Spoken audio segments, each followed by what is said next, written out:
All the people stick all kinds of labels on me and call me a guru, God man, and I have been trying very hard to free myself from the stigma of people calling me a guru, a spiritual man. How did it get attached to you? I don't know, the people that have been coming to see me all these years are only seekers. You see, anything I say naturally, they interpret it from their reference of framework, which is religious. However hard I try to emphasize what I have come into has no religious content at all.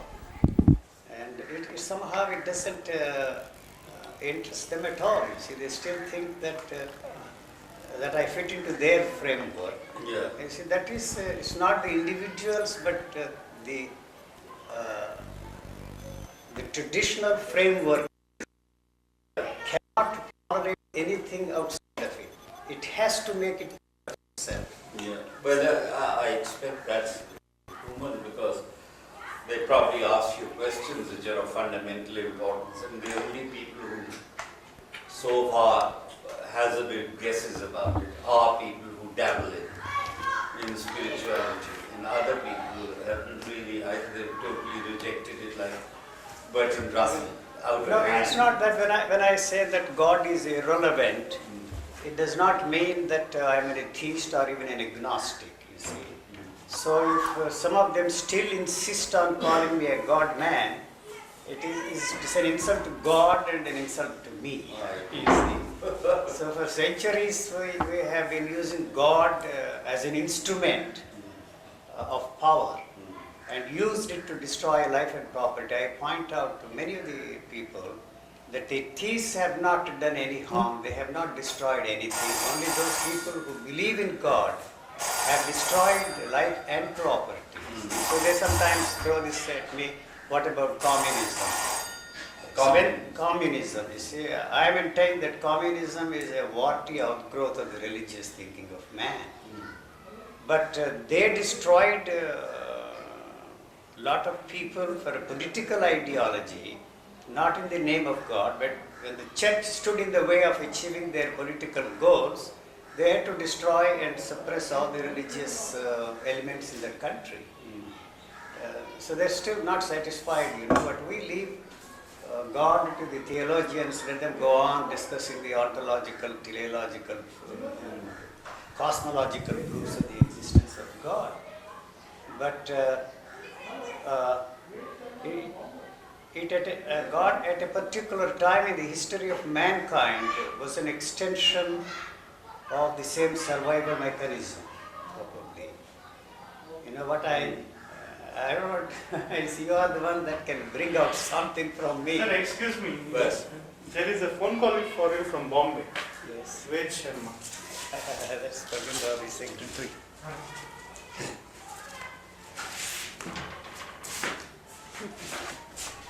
Hello? Hello? Yes? I can't hear you. Can you speak louder? Yes, speaking. Yes. Yes. I'm not likely to come to Bombay. I'm going to Bangalore on Sunday.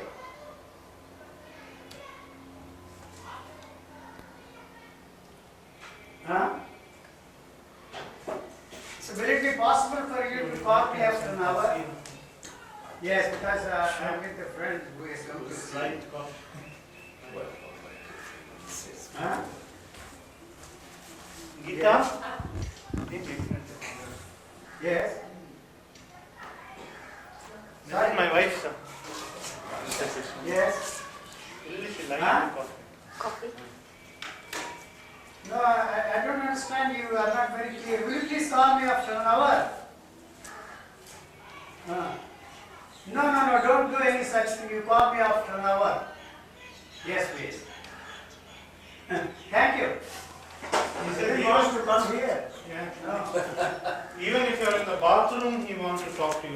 no. She's going. She's violent, it seems, and I must see you. She says, I don't want to see her.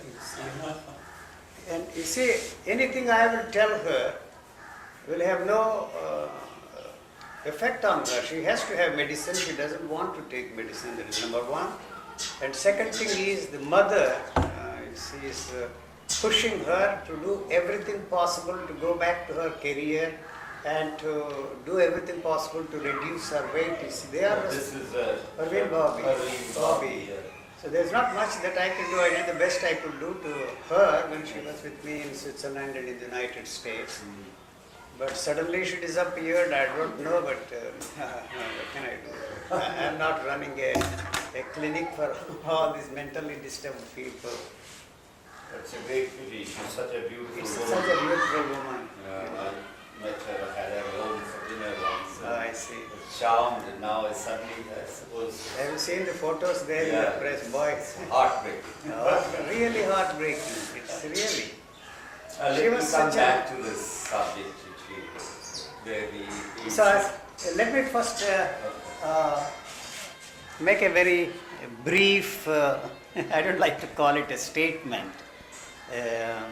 One or two, what was the word, you see, statements? Observations, you see. And what I have come to is something extraordinary for me, you know.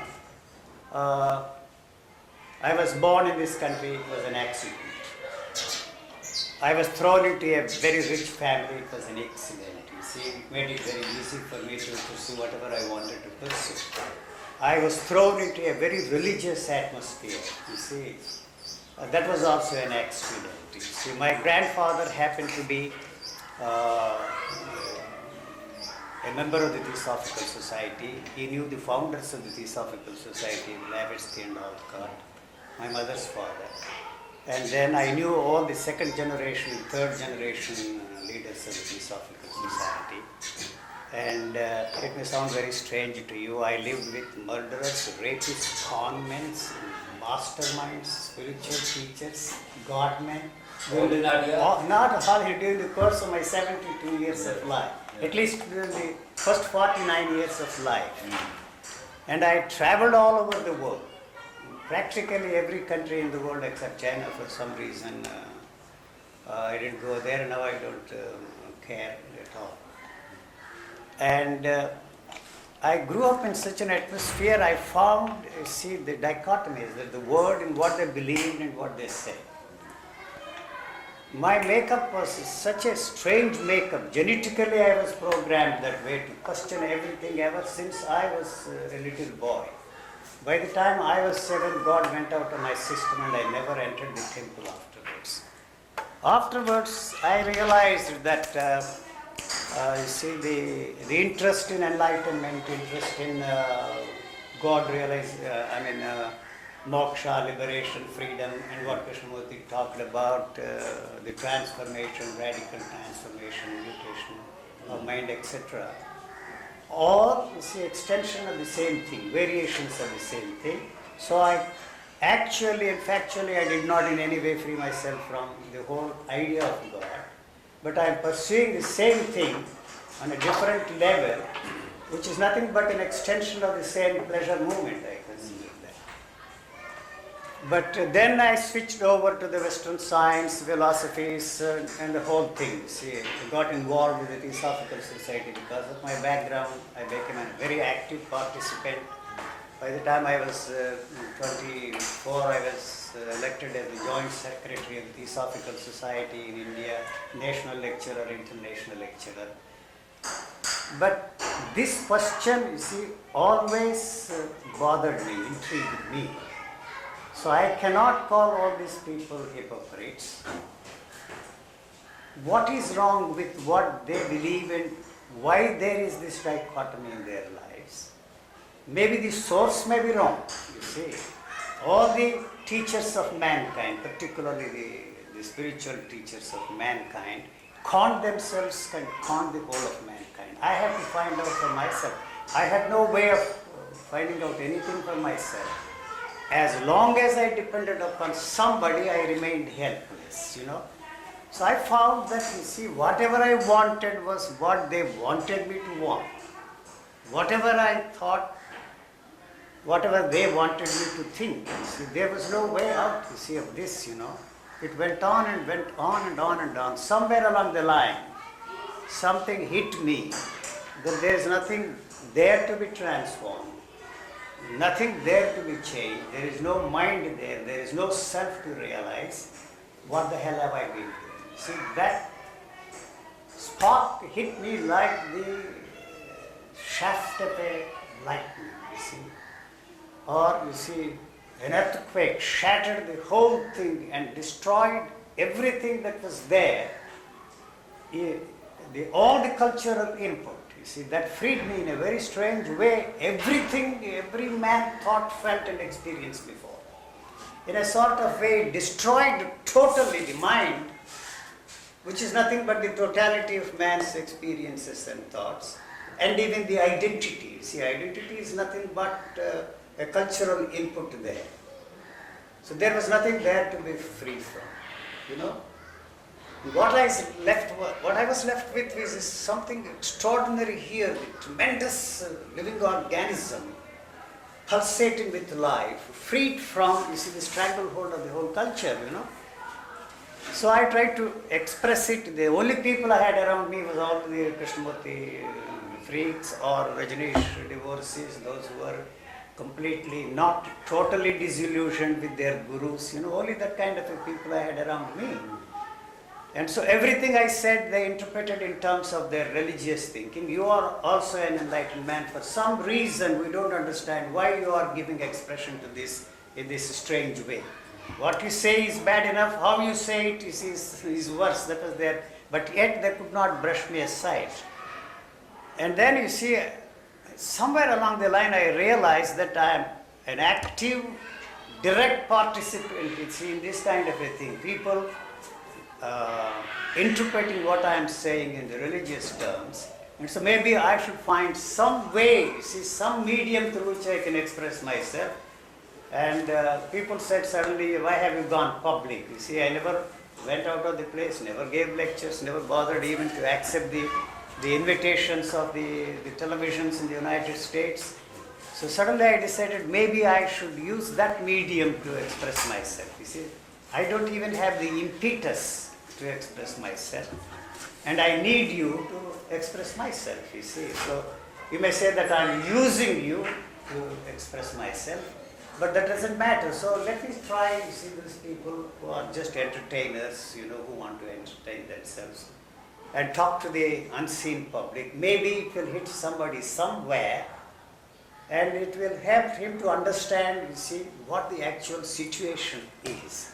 So that's the reason why, you see, I suddenly decided to go on several talk shows in the United States, and very popular radio interviews, and then very recently I gave an interview to San Francisco Chronicle, and you may have heard of the magazine Omni, and trying to find out some way I can express myself. But you see, they ask me why you are doing that. Do you still feel that you have a message for mankind? I don't have any message for mankind at all. But why am I breathing? You see, this is the only reality I have.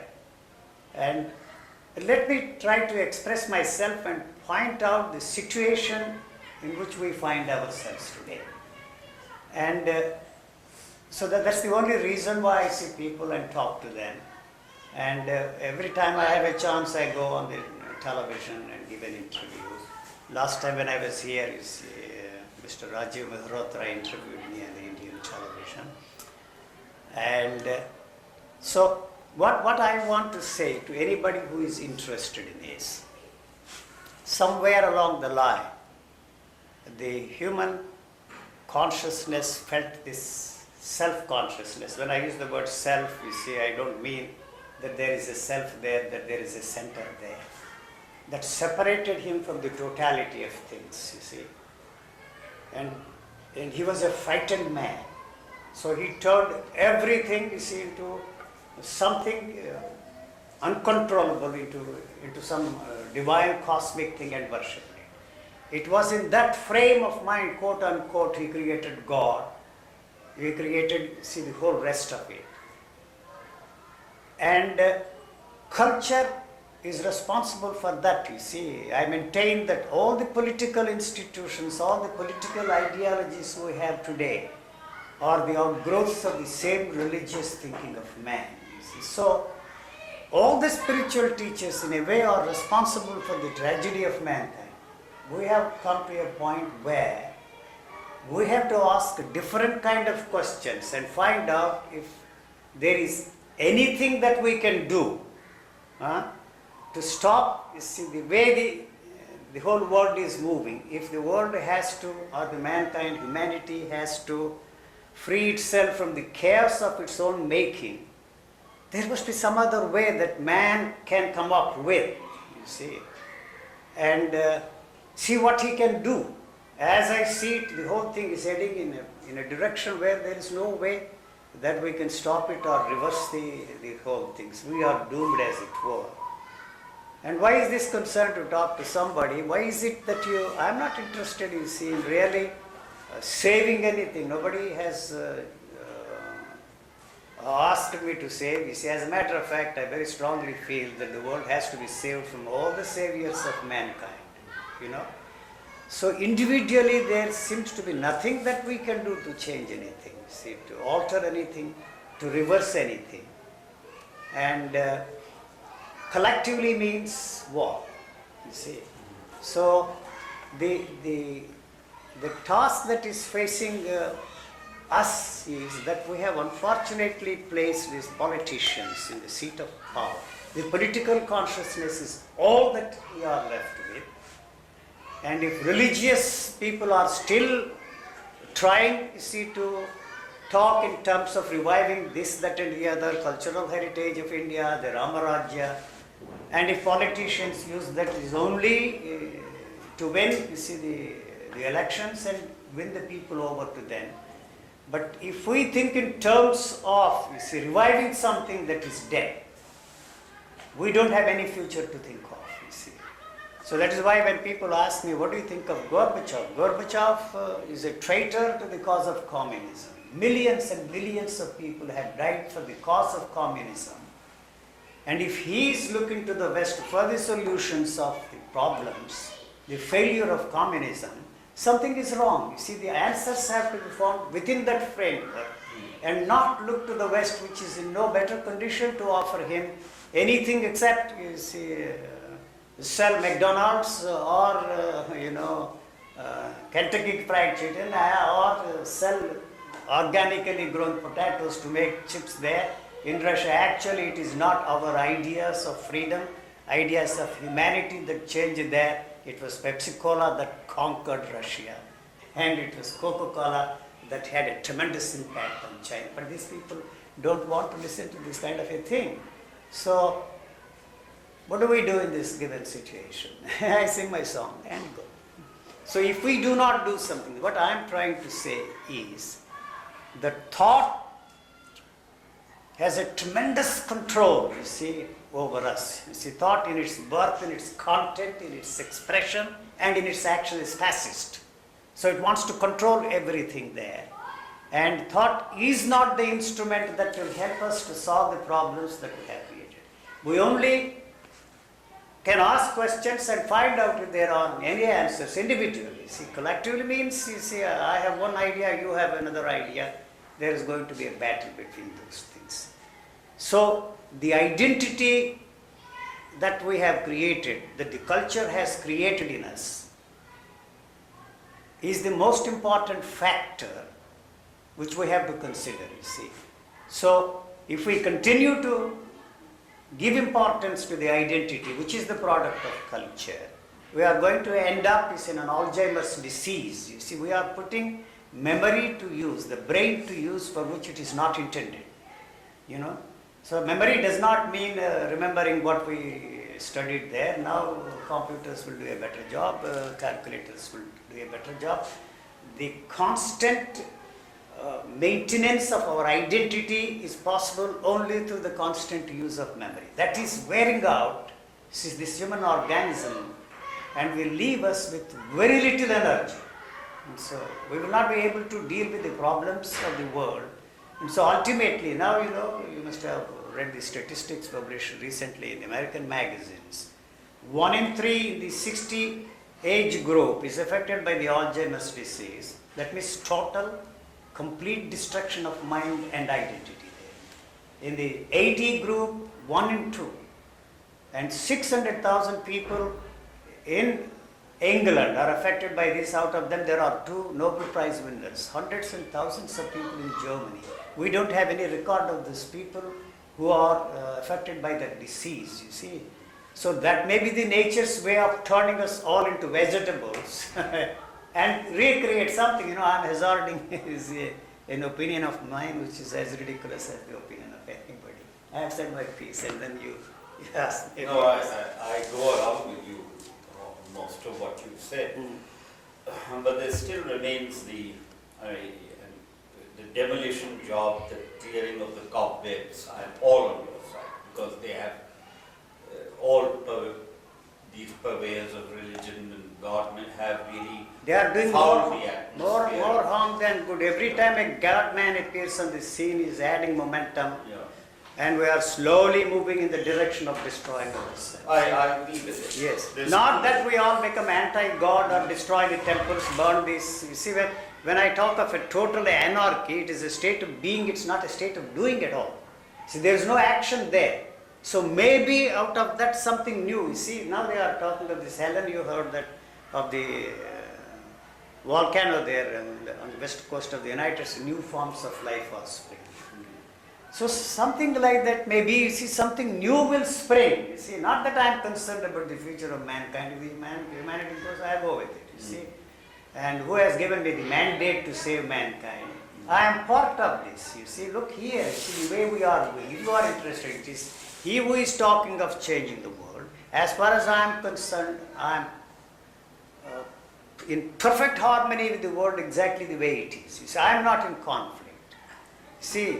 So it cannot be any different. But you are the guys who want to change the whole thing into a better world, into a happier world. I don't see how it is possible for us to create peace through war.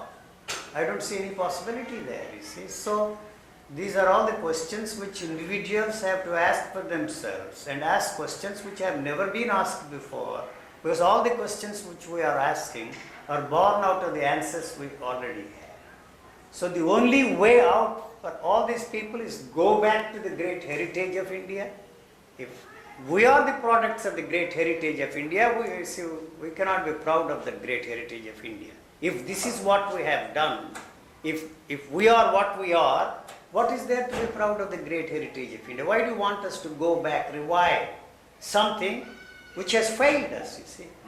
So what do we do in such a situation? What is the answer? Maybe you have an answer, he has an answer, he has an answer. I am asking them, you see, since you are the ones that are trying to bring about a change in you, there is nothing there to be changed. As long as you are interested in bringing about a change in you, you talk in terms of bringing about a change in you. So once you are freed from the demand to bring about any change in you, the demand to bring about a change in the world also comes to an end. So this is what I do when people come. I don't sit on a platform and harangue and say that, you see, I have the one and the only revolution. Only one and the only revolution is nothing but a bogus revolution. All revolutions are nothing but revaluation of our value systems. We replace one system with another system. But basically it is not much different from the other systems. So there still remains this hankering to know. I reject God. I am agnostic. Yet I don't have the answer. Whenever the simple question, what's all this about? Why are we here? What will happen to us when we die? But my only answer is I don't know. But now that doesn't satisfy. That's why they turn to people like you and say. And they come here and I say, go back to your gurus. They will give you some comfort. Stay. But they spin yarns which don't make sense to a rational human being. But if they don't want to solve their problems, what is it that I can do? It's not a problem. It's a simple question of wanting to know the way of the beginning, the purpose and the Don't you path. think that is really the problem? Wanting to know? wanting to know is the one that has created this identity in us. We can't suppress it. No, I'm not asking to suppress it. That may not be the answer for it. Knowing more and more is only strengthening and fortifying the very thing which has not helped us to solve the problem individually or collectively. I'm only asking that question. You see, knowing is not something mysterious, mystical. To know that this is a chair, you see, we have to accept the reality of the world as it is imposed on us to function sanely and intelligently. Although it is questionable, it's functional in its way. No, knowing a concrete object is one thing. The question as posed by Adi Shankara earlier, where do we come from? In very simple language. I do. No, but that question is irrelevant to me because it doesn't in any way help us to understand the situation we find ourselves in. Because you see, that movement of thought is interested in establishing a relationship between the cause and effect. Would you dismiss the question? I would dismiss the question because the question is there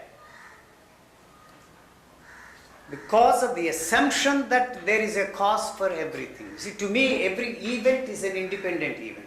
A friend of mine, Mr. Mahesh Bhatt, one of the directors, he has signed a contract with Penguins, Penguins, I think, to write a biography of his friend U.G. Krishnamurti. I said, there is no story to tell. I am telling that whatever has happened to me is acausal. Whatever has happened to me has happened despite everything I did. So all those events are independent events, and we would like to link them up all together and create a story, or create some philosophical structure out of that and say, see, every event in your life is not an accident as you put it, but some destiny there is shaping your events and shaping your life. So I don't see that that is the way we are functioning. So this very demand to know the cause of our own origins or the cause of the origin of the world is a very ideal question for which the answers, however interesting they may be, are of no importance to us to deal with the problems of living. Would you say the same about the question about after death? What happens? What does it mean to die? What does it Because mean? we do not want to come to terms with the fact that we have lived 70, 80 years of life. We have achieved all this.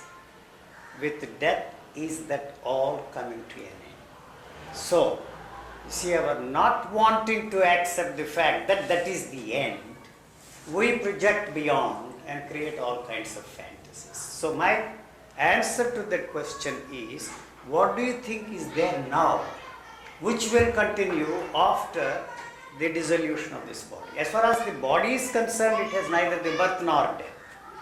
See, what we call death is nothing but a reshuffling of the atoms. And this reshuffling of atoms take place for the simple reason that the level of energy in this universe has to be maintained. If for some any reason there is a lowering of the level of energy, millions and millions of people will be wiped out, either through catastrophic events we call it, nothing catastrophic there. You see, earthquake is as much a necessity, as much a part of, you see, this planetary activity as anything else, but it is no comfort to us. You see, we have lost our properties, we have lost our near and dear ones. The hurricane Hugo destroyed, you see, large sections of North Carolina, but what is its place in the scheme of things we really don't know. You see, so to try to find out the answers for those questions is nothing but a dialectical thinking about thinking itself. It is not going to help to solve the problems which we are facing today. I concede that, but yet maybe anchoring to find out, because one's not willing to accept that this is a full stop. Yes, that's our unwillingness to accept that that is the end. Because there is no end for this, there is no beginning and there is no end. That's not the way the things are happening in nature. Everything that is born is destroyed. You see, birth and death is a simultaneous process. You know, when once the continuity of thought or the demand to experience the same thing over and over and over again, to maintain what we call the identity is not there, the way the thought is taking its birth and then you see dissolving itself into the form of energy, that is the way the life is. It's not that I have a special insight into the nature's laws or any such thing, but whatever we discover, the nature's